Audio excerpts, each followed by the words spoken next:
pu phun ti zong te chul khat kwal chun mun nu nau za kan ni kan lem na kol ram Manipur hap long zam pui tam dung le thang kor vai dai ko ram ri kham lui pui luang in kar min dan lo chin lung nau fa ham pat bung bun tu kan ni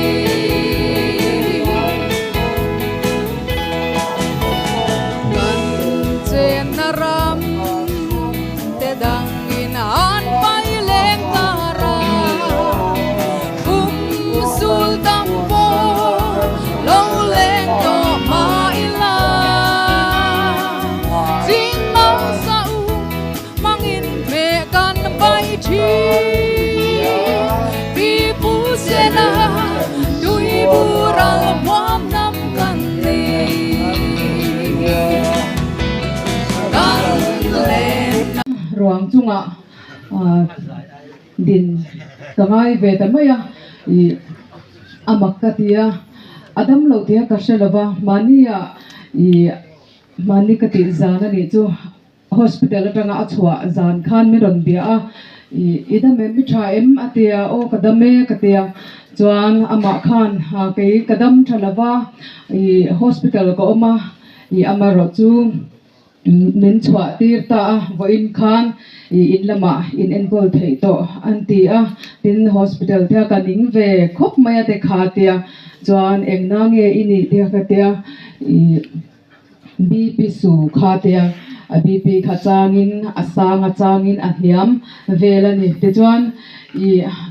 ma hi nichina an soi to ang khan pa in thlasung tak mai tom ngai tak mai ani a I in thlasung lo se chuan adam doi om lai khan min ron shil nge in karinga I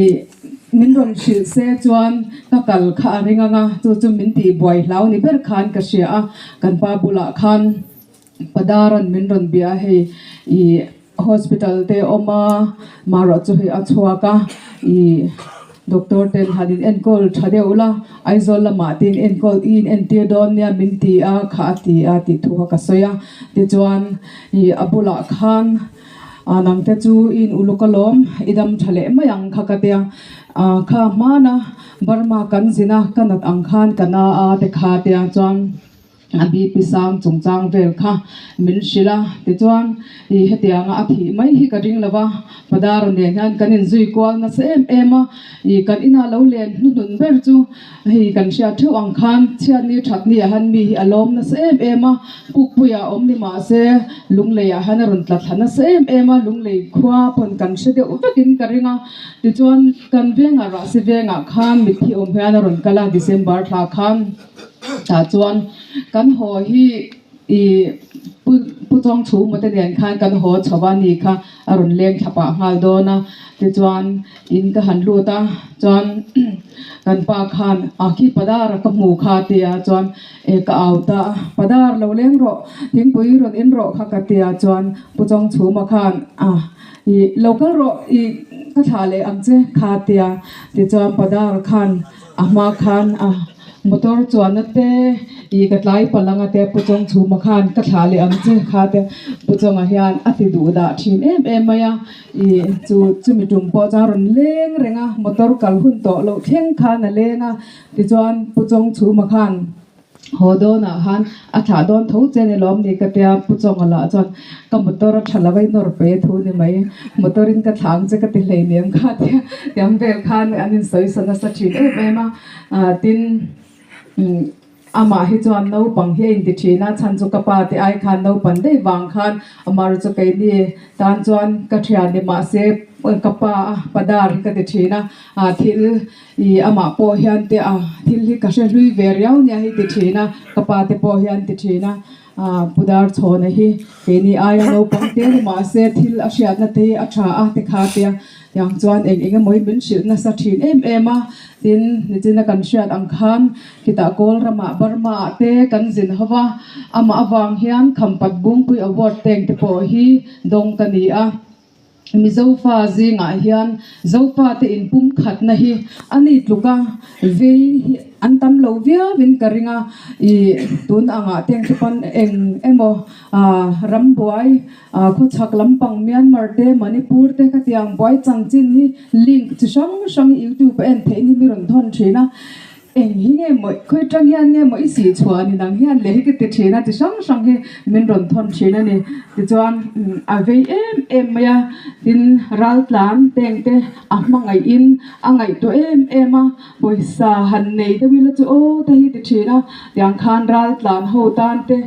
Manipur ral tlan te Burma ral tlan te khatiang tan te khan hla te phua ti chuan min saktera in endu chon YouTube pa teng te po khan oma chhaktia ngara la sang ti te na phua tin nam in pum khat na hla hi eng mozat a phua boka ti chuan I chinlung nau fa ti a phua phe hi chu ama hian mani Burma ala han kalpui ma hian ke ma hian I ka han kal hian ka han sa ni I helai zoram zo fa ti ai ma hian mun danga zo fa ti hian an hlut em a pudar chhona hi ti maila a hla teng te hi I Burma ka han kal khan sang ni som pariat kum khan LK vom nen hian seminar kan mang dun ta Burma rama khan mizo fa te omna khosang sang hi kan fangkwala ti chuan ke ka zaya puke vom khan thu asoya tiang khan khosang sanga kan fangkwala ta chuan ta han pa ho somni rual hian min zuya tiang khan kanin zui khom kwal vela chuan padara hlai ka sathina ni an tu em me an voi khat hriat na tang te khan an la hriat ngai me alo ni chung si khan an du ngal em me Manipur tanga local puke vom lo zui tu I David Bushil khang teng te khan angai sang em a pudar chhoni ka van ngai sang ka van muchak tak engang tiat nge ni te hi min tia min zota ti chuan la thua khan zofa ten tui bur ti te po kha tel ni ching al sa ti te tela khan pu David ta chuan tui bur hi avalei da ni ama khan amwam em po ni lo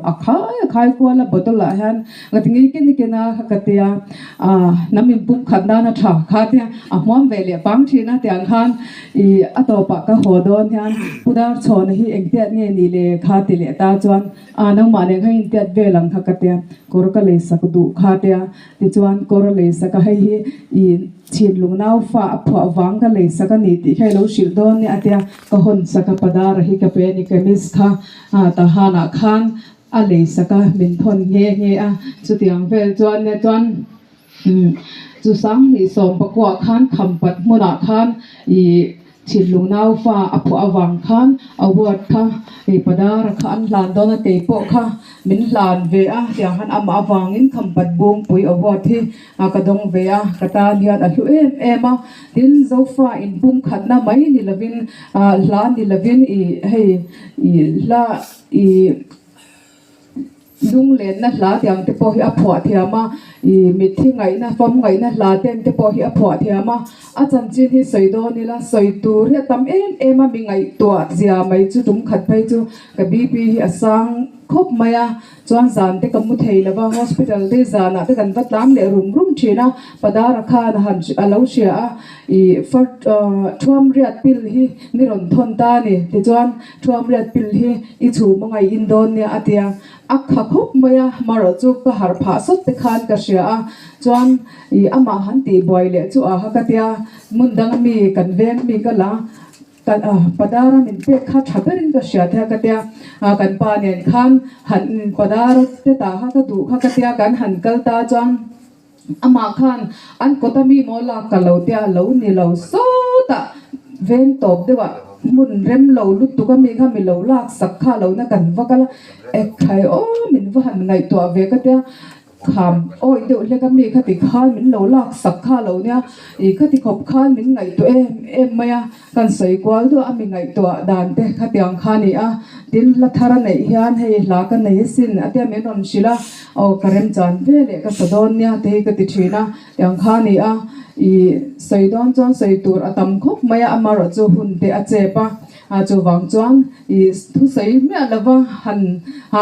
han zai top ha ka she ve boxi a tin soile soinu atlom nga ya I atlai ngai lo renga pui mona omjok ni ma se committee ti vela atlai ngai lo ti kha committee pui chuan in sheve kang kai pon ka sia a I min ngak tu zel ani ti kha I ka soi tel du bokani sei mai tam tak bo ka neyang ka du to ka nga tu na chuan ka hla sak tur hi fam ngai la a phu ani a o zopa fam chang to nu ti ani a voina hian I atan hian ka sa anga tin chhit lungnau fa ti kha chu I ka sa lo mai anga I adu tan chuan YouTube a teng te po a me chwa thei tho ti kha karon sei masa e khó về mà mình phô chọc tụ lần đê à cắt đi lệ à bắt thùng na hiền udar cho này cái đã chuan nát đi in lâu pal cả lão gì à mà sẽ minh thana chuan udar cho na anh minh thăng hi anh ông chuang lâu bụi khó chua cả hiền call ra mình ăn rồi khi ra Manipur làm đúng ăn rồi khi ra Bangladesh lang tu in ron thira Tripura Manipuram boya Allah puayan lu me ma Tripura pechuan kapu phun bung pui dikha zirlai bua anda dona ni nge na chu bo tinan pom to a chu tiang khop chuan udar chona hi aro puya aming thangani a in le lo hi chu heti hi ni mai ma se tha ka ti sak khop pu pui kho chua ga hian zoram level le lung le district level a hian ani anga committee sang tel tam hi in om me in ka hela all zong roi tu hian a oma kamanga ang thi aron kala soran edon zomin lo chum ke ro ti kain ke tak ngia la ponga mai midang ati teu bok anu pui hi ka fak thot hetiang ang wang tlang tan in mang mi hing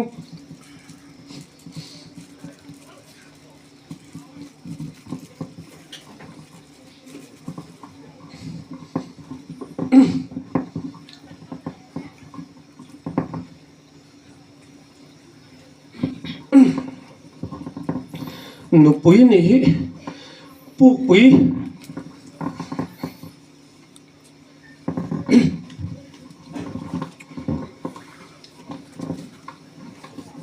pu pui nu chau hian in tluk lawang ka ti lo lung lei district Mizoram nu ho a hian anu pui tluk lo hi in tam watin karing ka nu pui chu ana thei lo re voi khat re lo te MNF foi tua kan nom ve a chao de kan no bui chu nau pang te ni ka thin to lo ini le ai chuan kan in chen nga ti me ni udar chona no bui hi nita sela o vatlan jing o be ka ti ni chu boi na hiam ka soi tel du ni he la cham bung sang nian don thona kuda na tiala kan thian pa zo nu na te zo bo ka azira te local thei si lo chang ni ma sa khan pu ela umai kala mikaela anti boka chupa chu thia aron kala adi dan ngai bok tlangwal YMA tlangwal sakhal ten ton amo hi ala in titlata kamis nem ru alo kala Kuvui kan zo chu akhur na samaya ka thu hi ivan oi lo jing jacket tar sak zero buing zat nge ka ti che tia an in han tan singa doctor te min he thiam se he tiang hi kum upata chuan stroke te ha oma nat na dang te pol ha oma chu wang chuan enga tinge ton zau u or iron hak zia katia ka jacket ban bul kha hei haro katia ngai lo ve kan ho mai don lo ma tia chuan wal zo te le ram duna ke ma kha tha duri min be se dewa tha po ka tum dewa ni ma se ti tul kha ka nei sia ram duna motorin wal zo te nen an tha wal zo te a china khana chak zo ya ka chung te ko hian lo thi jing ni jana lunglon OMF hoi tu ne ni jana OMF kan committee kan zo don che tin kudar sona thi thu hi ka hia ka thapu ya min mana ka akal po ka kal thelo tia tu na po khan tlangwal chak tak si kha ka ya ngai ni chu kan tuar mani e la chom tlem te hey min don thona oma chu po chu soi ka du bia ma se ka soi lo bang ka soi man lo mi dang soi tur wai me roi tu te me la mi te e roi tu rang mi so ra ma mi lang tham ho tu soi tu rin tam ti ka ya chu wang chuan ya pu pui kha chu in et za sam tu nak tu ka te tu le ten soi don ya i kha karon rat phota an om lo len ting ve ma yanga chu an om don ani chu wang chuan soi tu ra tam kho mai pu pui kha chua ka hian Mizoram District Council an om lai khan phang chuan la pol an tia chumi pol an tia ai zol tlang Mizoram hi pu khui na vek lal de nga va phei ve le pu po ka ti don lo pu ti kha ka man lo tat pu lal de nga va phei le Zoram pu ya khatiang khani mi dang po milang sar mi ro pui tak takan tam pakhat cha kan bele tiang pu pui lal dara kha pa kha om lo se chuan fan ai ho kho thak lam fan ai ho ki British sipai ho kan anting mit te bekam hilaya mani lo ka kan tha de chin lo hu mai te kho hilal zakka pa anti dut meche women empower lam panga tanga thilron kalin America te British tang te India tak te in zakka pa chanchin anron man chuaka chumi chanchin ming thang tak zakka pa man tura British sipai Burma mi te aizol mi te lungle mi te in fok khom ina fan ailal ram an han king mi don khan lal dara hi chu om lo se an thi fek khang hom kha chu ro pui em na ni ke point Durdarshan ate zone ta te po karon soi kha ti te kha karon bele chu wang chuan chung ho lal dar ate lal deng ate level kha dar chona hi ni boina hian chu ka soi lu ni hla pu athiam wang tang ta nin pe a thei na zong hi khotang le ramtan ein mang MNF are lote kum thum kum livel president in ka oma chu da chuan kan general secretary in ya department pakhata changa chu da department chan pakhata chuan ko ran pakhat thuru ka ngai sia ko ran pakhati dangwa biala kan tia anni hi kan ko ran lian jinga chuan income nei chedeu beran ya housing loan deal zong vazot te kan te kan ho tu tenan stu ma soyo lo kan ti le thelo mai the kan tia confidential kan zo nu theng chumi housing loan kan select dona kan zo nu theng pot kan phat don theng kham ke ma theng pon tu ma khil tu lo re khang ho tan chin kha chu ta chuan hetiang kan soi tiang chu ta ko ran he ko tar pakhata mi pasari chu ama wangin him takin housing loan kan te ite kha soi tal ve ngai ka ria boi na hian chu wang chuan thil tam tak kan ti ho arin ta em ani e pa hi ti kha an na hian en ton ta ka tam le a thei na hi bok khom ni ta sela chuan Mizoram hi nation khuvela ram pakhat ang nation an tiang hi kan niang Burma te India mami te Bangladesh mi zo zong zong hi in khoma nation ram pakhat president pakhat khovelina America ti ang hian Mizoram ti se adua chumi tan chon athei na zong zong achak na zong zong hian athokani ti kha voina hian atang kom nan kan soye kalome